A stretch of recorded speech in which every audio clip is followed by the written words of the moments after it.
Hello and welcome back to my channel and welcome to episode 2 of trying to see if I like my new microphone. Today's video, I'm just introducing, is going to be a little reading vlog. I need to read at least one book for work, and that is No Exit by Taylor Adams. This is for the mystery thriller book club that I run, and I'm really excited because this one is like a fan favorite, I feel like, for thriller fans. I don't know anything about it, except there's a blizzard, and I think a woman gets stuck with a child in a car. I have already gotten some reviews back from book club members that it's really intense and they really loved it. And this book club is tomorrow night. Luckily, this is pretty short, but I need to get started on it. So I thought, let's just turn this into a little thriller vlog. Not usually my favorite genre, but I have some that have just been sitting on my shelves for quite a while that I'd like to just make the room on my shelves anyway. So the first of which that I'm going to try and maybe get to, or second of which, No Exit is first of which, second of which is The Kind Worth Killing by Peter Swanson. I haven't read any Peter Swanson yet before, and I don't know anything about it. But he's pretty divisive. I feel like some people, like some of his books, people are like diehard fans for, and then the majority of his books people don't love. I can't verify that. The next one that I want to read is The Death of Mrs. Westaway by Ruth Ware. Again, I have no idea what this one's about, but I have read Ruth Ware before. I've read One Perfect Couple, the one where they're at the ski resort, and I feel like probably maybe one more, or maybe just those two. But now we have The Death of Mrs. Westaway. This one I feel like is her more generally enjoyed one. She has a couple that are obviously more successful than others, and especially her newer ones have really been flop cities. So I'm gonna give this one a shot and see how I feel, because again, if I read all three of these and decide I don't want to keep any of them, I will not be upset about that.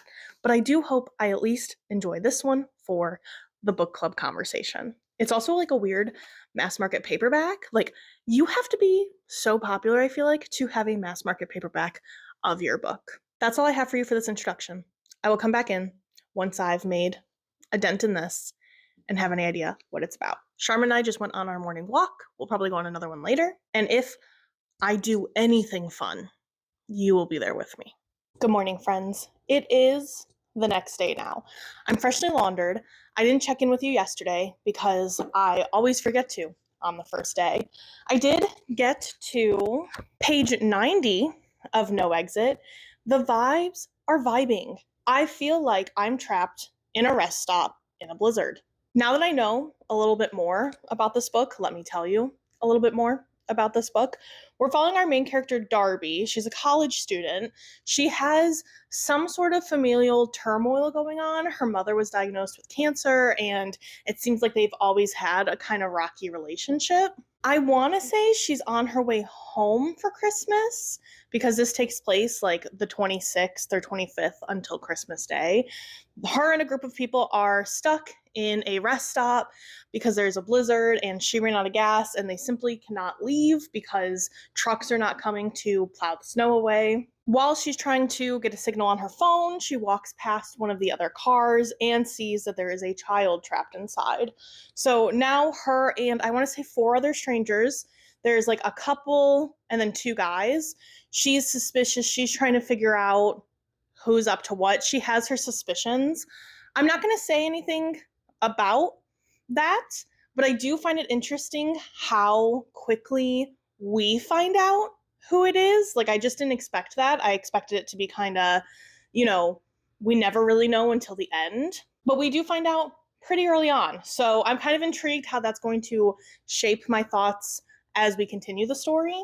The only big thing I have to note right now, because I obviously still have so much more to read, is that the audiobook is very different from physically reading it. I don't know how these edits went about. I'm assuming the audiobook I'm listening to is an older one because it's through Everand, and this is like a new copy my boss just ordered of the book. So I think that a lot of the changes have been made in these newer editions, but they're like totally redoing some things. I wouldn't say it's the craziest impact on the story, but like little details, the timeline, like the actual times things are happening are like hours different. The age of the child she sees is very different. One line that I even marked was specifically like a line that was added to this copy that wasn't in the audiobook at all, that talked about how the kidnapper would have to go to the car and heat it up for the girl and then go back inside. So I don't know if older editions just never had that line, and then Taylor Adams, like, this got so popular that he wanted to redo it. I don't know how much is like editors saying to change things. I just thought it was really interesting and wanted to point it out that it's like significantly different. Like her phone battery in this is at like 20%, and the audiobook will say it's at 4%. And I'm like, those are very different numbers. Now, I do have my book club meeting tonight, like tonight. So I need to finish that. I'm not super worried. The book club's not till like 6 p.m. and it's only like 11 a.m. right now. I am going to go ahead and take Charmin on a little walk. I might bring you with us. Just depends. I don't really have any pockets, so maybe I won't. But I'm going to go do that. And I'm going to listen to the audiobook while we're out. And I'll be back.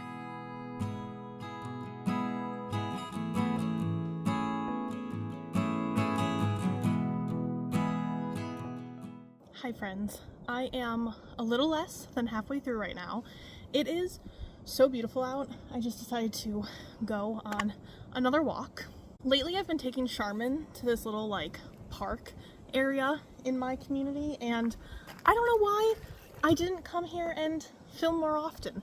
Next time I'll try to bring my mic in case, I don't know, the wind causes any issues, but I thought I would stop here and give you my check-in. I'm enjoying it enough. I'm still having a good time. I have a couple thoughts going through my head.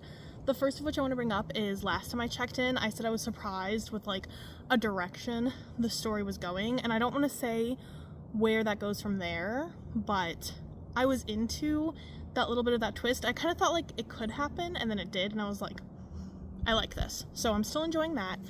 I just feel like this is definitely a story where the plot is more important. I don't really think I care about the characters, and even the writing isn't really impressing me in any way, which is fine. Like, I don't think that the goal of every story is the same, to be, you know, some great well-written manifesto, but what is happening is keeping my blood pumping. It's keeping me intrigued. I'm stressed, at least for our characters, and I do want to know what's going to happen. I've expressed a lot that what I care about most in a story is character, then plot, then writing. So plot being like the middle is just, that's how I feel about this. I feel very middle of the road, which is so surprising. I think it has the potential to really hit with some plot twists later and up my overall thoughts, but that's where I'm at right now. I probably won't check back in until I finish, or if something nuts happens, but I only have like 4 or 5 hours now to finish, so I really need to hustle. Yeah, thanks for checking in with me. Hi friends. First of all, I want to say thank you to Rylanne from Reading with Rylanne for keeping me reading today. She's been hosting reading sprints. I'm going to link her down below.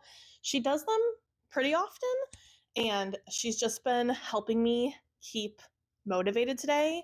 And I can positively say the second half of this book is hitting much harder for me than the first half. I want to keep this vlog spoiler free, so I'm not going to go into details about what's happening, but I am kind of gagged. I still stand by what I was saying earlier in terms of the writing. I still don't think that's mind-blowing at all, but I am surprised. Like, now that tension's kind of been high this whole book, but now that like we're climaxing with the tension, I can say I care about the characters more than I expected. Like, something bad just happened. Our main character found out something quite upsetting, and I'm sad for her, and I just didn't think I had felt for her. Maybe there was just so much going on that I hadn't quite sat with my feelings about her, and now I'm sad for her, and I like want good things, and I really like just I can't say anything because I feel like too much is spoilery, but I am stressed. I have about an hour left of the audiobook, and I have literally about an hour left before I need to leave for book club. So I need to go stop yapping, get back to reading. I don't know if I'll get a chance to tell you my final thoughts before I leave, but I'll try. So I'm probably going to be in the same spot, but time won't pass for you, but an hour is going to pass for me. Okay? This shit is getting wild. I'm finished. I need to go to work. This was kind of crazy. I'm going to go ahead and give it a pretty solid 4.5, but I am going to rate down to a 4 just because a lot of those issues I was having, I think still stand on their like as solid points. But how everything concludes, it was thrilling. It set out to do what a thriller should do. So this was a great time. I'm gonna go have my book club meeting about it now, like literally walking out the door right now. And I will jump back in once I decide which of the other two I'm going to pick up next. And then I will also tell you if like anything interesting happens at book club. Hi friends, good morning. It is now the next day. Book club was a lot of fun. It was a really interesting discussion. All of us gave it at least like a 3.5. And it was just fun to chat about and, you know, argue about certain parts that we loved or hated. Consensus was pretty similar, but there were some people who like loved certain aspects and hated certain aspects. We all agreed though it was surprisingly a little gruesome at some parts, but it was a great time. I had a good time. We watched the trailer for the show and I do have some thoughts about it.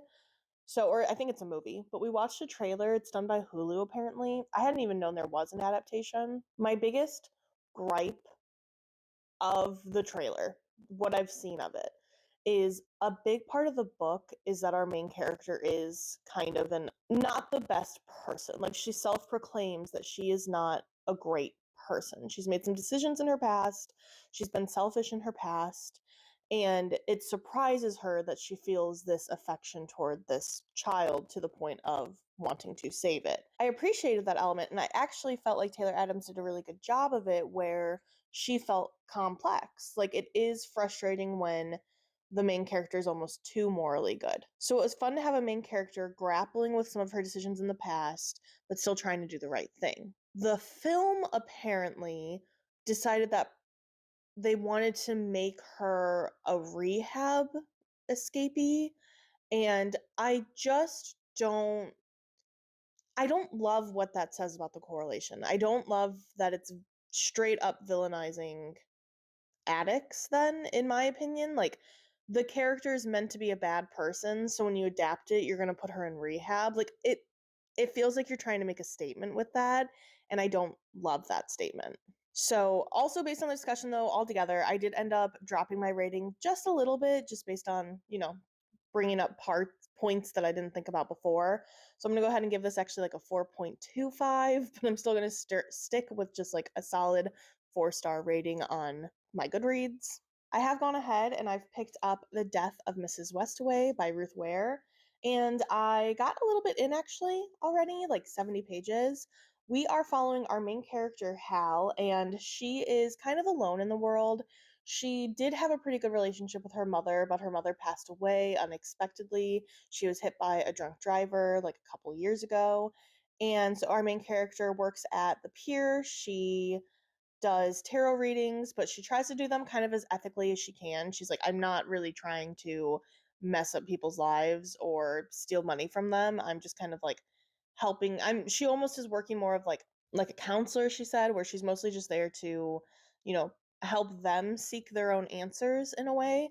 So she has, though, because of that, she's not living the most extravagantly, and she has run into some trouble with a loan shark that has essentially been hunting her down for some interest that, he's taking advantage of her and trying to gain. So that is where she's at when we meet her, and she receives a letter telling her that she is up for an inheritance for a grandmother that has passed away, Mrs.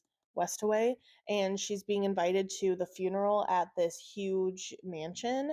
And so, or like even like a huge estate. I don't really know how big it is, but she knows immediately that this is false. Like, her grandparents that she did meet, like, the name Westaway is still connected to her, but I don't believe it's like those Westaways. Like, she had a different family tied to the Westaways through her mother. She doesn't know anything about her father's past, so I won't give any spoilers, but I'm wondering if that is gonna play in at all. So she receives this invite, and because she's like now to the point of being physically threatened by this loan shark and his like little minions, she decides she's going to try to fake being this granddaughter so that she can get this inheritance. I'm kind of surprised by how much I'm enjoying this. I think that the writing is really working for me in a way that her other books, I don't want to say her other books didn't, because I did really like the one in the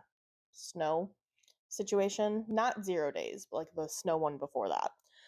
I just really didn't like One Perfect Couple, and I wouldn't say that her writing like had blown me away in either book, but I did have a decent time with the one at least.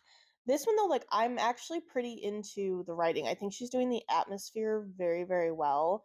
I feel like I'm there in the scenes. And now that we're getting to see more of like the castle, like she's literally on her way there, I feel like that gothic atmosphere is going to continue, and I'm really impressed with what she's done with it already. And I flew through those pages a lot faster than I would have expected, so I'm gonna go back to reading. But I wasn't sure if I would like end up DNFing this, honestly. I was not gonna be upset if I did, but I don't want to.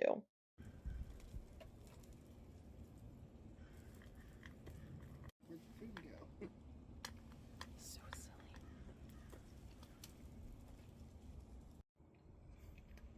He looks so upset. He looks like he was like a taxidermy. So, you know how I told you I would let you know if I was doing anything fun this week and take you along with me? Well, the only thing I had planned was going to the mall, and that's been canceled. So, we're doing nothing together. I hope you're still having a great time. This isn't like the last time you're going to see me by any means, but it is Thursday afternoon, not quite evening, afternoon, and I'm still working on The Death of Mrs. Westaway. I just got home from work a little bit ago. There is this little cat that has been coming to our house for a couple of weeks now, and Nick and I are really trying to persuade this cat that we are friends and that they should come live with us. And today was a breakthrough day. He's still not living here, or else you'd see him more, but I will insert clips. We went and we hung out with him outside while he ate today, and we were able to pet him, and he went from like not wanting our hands too close to him. He's never like giving us behavior that makes us think that he's, upset and angry. He just is like timid. So we were like, giving him treats, getting our hands closer. Starting at that point to by the time it was done, his belly was full. He was so full from the food, and we were like full petting him. So that was awesome. He still definitely set his boundary that he wasn't ready. Like, he said I could handle about 20 minutes of this, and then he was done. So we said fair, and we're just gonna keep going at it. But I'm gonna insert some clips of him looking so cute. And we don't have much going on tonight. I think we're just doing like pizza for dinner, so something simple.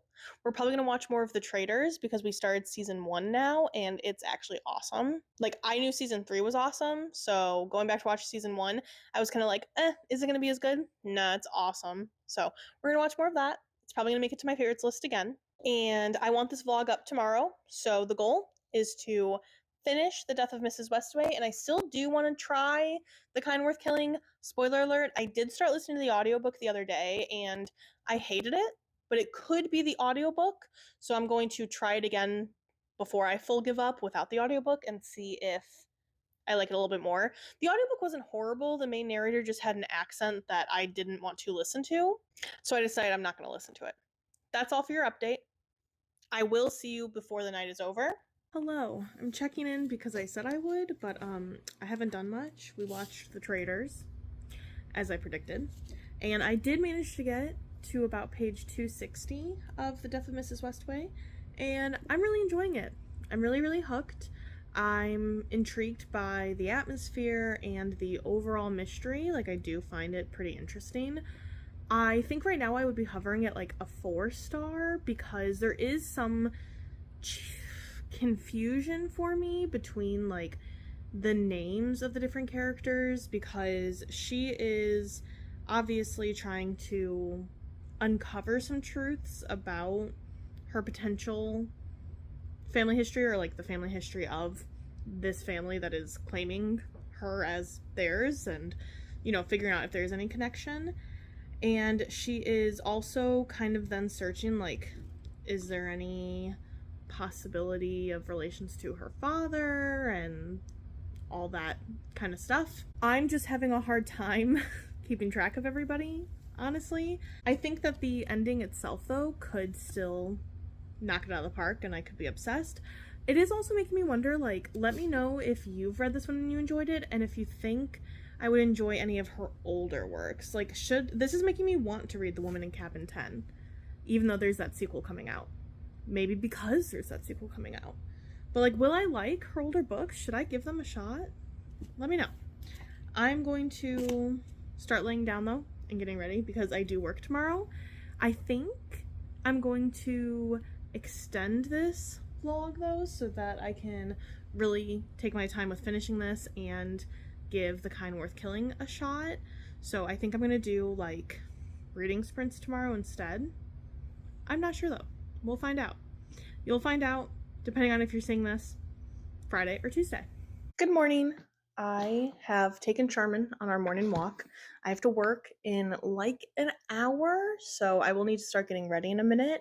But I wanted to jump in because I finished The Death of Mrs. Westaway. I actually got to like 95% last night before I went to bed, and then I was like kind of getting too tense while I was laying down that I was like, okay, I'm gonna finish this in the walk this morning. So that's what I did. I am not exaggerating. I was pretty tense. Like, I'm very impressed by how stressed out this book made me. And I gotta say, it's really cool to have read this right after No Exit, because I almost want to give them a pretty similar rating of like about a 4.25, 4-star, but for completely different reasons. This one, elements that worked for me better was the slow reveal and the atmosphere. While I didn't absolutely love the characters, I was intrigued by the character dynamics. I just was a little confused by like how big the cast was a little bit. Like, it was a lot of brothers, and so that was confusing. Like, think Mamma Mia, but gothic. No Exit, I loved the atmosphere as well. Like, they both had pretty solid atmospheres, but it was way more cat and mouse, where the villain right away, and so you're seeing like that develop, whereas this one you're like, you don't know who the baddie's going to be. And I do tend to prefer that, but then the other one like was way more gruesome. The action scenes were way more intense, so it's just interesting. I feel like I'm getting like the full range almost of like knowing so much information in a short amount of time, and a character knowing no information over a longer period of time. I'm interested to see how The Kind Worth Killing is going to hold up, because I don't know, I'm just not really hopeful. I know a lot of people like that book in particular, but a lot of people don't love Peter Swanson's other books. So I'm really up in the air about it. But like I said, I don't know if I said this yet. I have decided that this is going to extend through the weekend so that I can take my time reading it. And I'm actually going to do reading sprints tonight on Friday instead. So yes, you're going to see this Tuesday.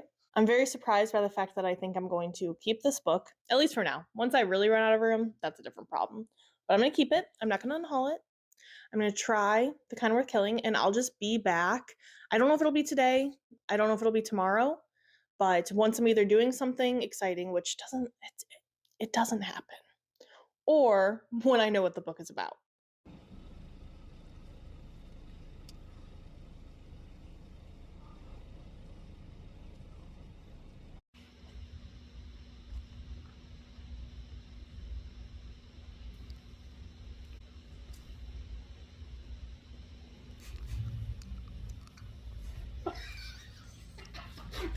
Okay, that's already funnier than her just coming out. A little bit of spring cleaning. And if you're ever wondering how many sweaters 3 adults from Ohio have that then moved to Florida and don't really need sweaters, this is what you get. it's a lot of sweaters. We are going to sort through, see what we wear, see what we don't wear, and see what we just want to pack away until, I don't know, it's even chilly again, because it does get a little cold in northern Florida, but for like 3 days of the year. And we are well past those days. It's 85 degrees now.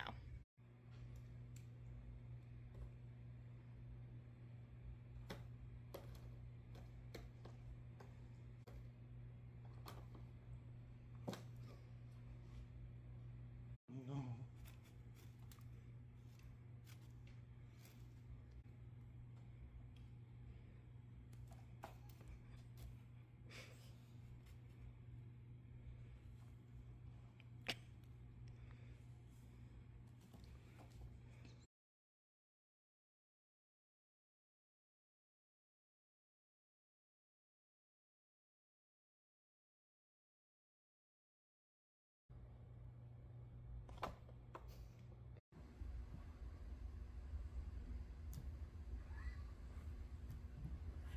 Hi, friends. It's been a pretty quiet few days. We've mostly just been doing some deep cleaning in like different areas of the house. So I redid my shelves and then we deep cleaned the kitchen yesterday. It was like, never like the most fun activity to do, but boy, does it feel good after when your kitchen is like perfectly organized. Like everything has its place. Is that my OCD talking? Maybe, but it's awesome.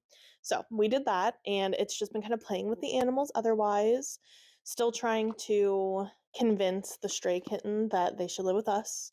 Now we're a little concerned because their belly's a little bloated, so we're concerned that they either have worms or are maybe pregnant. I hope not for both of those, but we're just gonna keep doing our thing. Sorry if you can hear Charmin just licking his paws crazily. I did manage to get a little less than halfway through The Kind Worth Killing.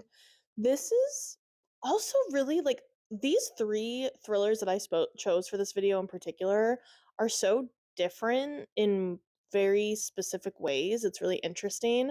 This is definitely the most brutal of them all in a way that's like, I guess maybe not brutal, but darker.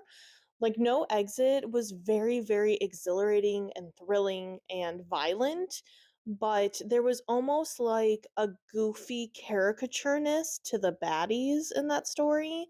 And then this one, the baddies are like not necessarily like it's kind of like morally gray for our main characters. Some people would probably say bad more than morally gray, but I'm like more in between on, but like the people that are wronging them, it's a little dark in some of it. So in this story, we're following two characters who surprisingly, like, they meet for the first time at an airport bar. This woman comes up to our main guy and she's like, "What are you drinking?" And they just get to talking for a second. And our main character, the guy, says that he knows his wife is cheating on him and he wants to kill her. So then the main female protagonist, their names are Ted and Lily. Lily very quickly thinks that he's telling the truth and is actually like wants to murder her. And you find out while reading this that Lily maybe has more of a checkered past than you'd expect. And so they are kind of intertwining themselves in this murder plot. I don't hate it, but the parts that started out were so, like, they made me feel so icky. I've been very sensitive to horror things lately. It's always been one of my favorite genres, but in the last year and a half, it's just been a little too much for me. And this was definitely starting to hit some of my limits in some of the things that were going on. And so I was like so close to DNFing it. And I wanted to look at the reviews one more time because this has the least high rating compared to all, like, of all three that I'm reading today. I think it's like a 3.99. But when I was going through the actual reviews, a lot of people that I trust and really love hearing what they think about books, like Gav, Kayla from Books and Lala, like a lot of faves, Meg, they've all given it like at least 4.5 or 5 stars. So I was like, okay, let me keep going. Well, if they all loved this, there has to be a reason to at least keep reading. So I decided to push past, and I'm happy I did, because I think that was like a really kind of gross, shocking scene to show some character development, and it hasn't gone quite that route again since. It's gone like different thrilling routes. So yeah, now I'm just kind of rambling, but I'm enjoying it. It's much different than I expected. I probably won't check in until I finish it, or again, if something really crazy happens. And yeah, I made overnight oats for the first time, so I think I'm gonna go have those for breakfast. I'll let you know if they were good later. What do you have to say? Good speech. I've done it. I finished The Kind Worth Killing. I get it. I get it. As soon as I did my last check-in, I literally immediately hit a huge middle of the book plot twist. I was definitely spooked, definitely shocked, didn't expect it to go that route, and I really like where the rest of the story went. I don't think it's too long. I think that that's kind of a hard balance to hit. I feel like even in a thriller, but this was like perfectly sized. There was no scenes that felt unnecessary. I think for my overall enjoyment, though, I am going to give it like a 4.5. So all three of these have been about 4 stars, which I think is an incredible reading week. I just don't feel like I give it a full 5. Maybe this is just me not being a thriller girly, but there were just some logistical moments where I was like, I just felt the characters making kind of a dumb decision. And even things that they got away with, I was just like, it was a little too perfect or a little too unbelievable that these certain things wouldn't be suspicious. Like things almost happened a little too easily in many moments, but I had such a great time. Again, this is so different from No Exit, which was so different from The Death of Mrs. Westaway. So it was great. I had a lot of fun. I'm kind of worried now, though, that I have read all the good thrillers that are on my shelves, and now I don't like, am I gonna hate the rest of them? Or 4 stars is like, great. Am I gonna become a thriller girly? Who knows? But this is the end of the vlog now. Thank you so much for hanging out and reading with me. Let me know if you've ever read any of these books or what your favorite, like, shocking twist. Don't tell me, like, what the twist is, but what book has one of your favorite twists. With that, I will see you in my next video on Friday. Bye!